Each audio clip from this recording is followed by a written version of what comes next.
Meet the stars of today.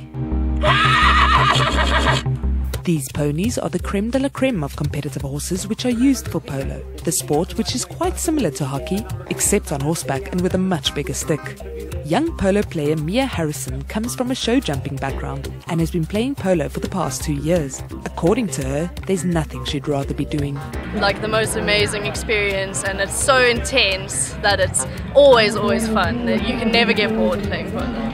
You know what, these horses are so well trained that you could ride any of them, but you always have a soft spot for a couple. Her father explains that if it wasn't for Mia, they would most probably never have been exposed to the sport. We got exposed to it through her playing. It kind of starts off and it's affordable, and then obviously as they get better it gets more and more expensive, so that becomes difficult. I mean, I love watching my daughter compete. I think if my daughter didn't play, we probably wouldn't be here, to be honest with you. But since she plays, I mean, you know, your kids play, so you get involved, and then it becomes a nice day out for all our friends. Director of the Inanda Polo Club, Craig James, believes that the sport is becoming more accessible to everyone and hopes to take the development side of polo to a whole different level.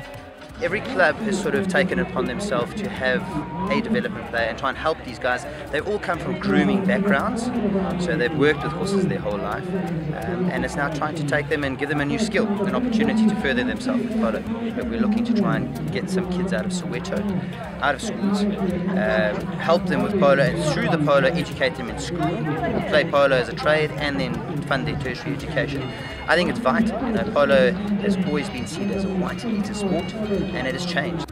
Third-generation polo player Wayne Hartley explains the hard work that goes into these horses to bring them to a level needed for to keep up with the sport. There's certain manoeuvres you want the horse to perform. It's quite similar to Western type of riding, stopping and turning the horse. As you'll see in the game today, there's a lot of stopping.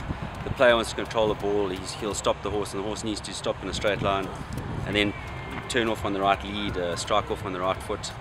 So it's a lot of circle work, a lot of short work to get the horse balanced, and so it can take up to 2 years to get him playing to a high level. In South Africa, it is a traditional sport with about 400 players in the country. With the country boasting around 45 clubs, the highest concentration of players are between Gauteng and KwaZulu-Natal. According to Hartley, you don't need to form a bond with the horse, but as long as it's schooled for polo, there's no problem. You have to ride different horses, because in a match you would probably go through you would play 6 or 8 horses in a match, and they each got their own temperaments, and so yeah, you have to be able to just hop on any horse, as long as it's schooled for polo. You'll be able to get the best out of that horse. This is the 5th time the US team have toured South Africa, and with such strong international experience for these riders, there are big things happening with the sport in South Africa. We started off with one development program out in the Free State, Polo Africa, and it's gone from Polo Africa to now Inanda has a development player, Oosthuizen has 2 or 3 development players, and it is growing. It is expensive, so we do need some corporate backing.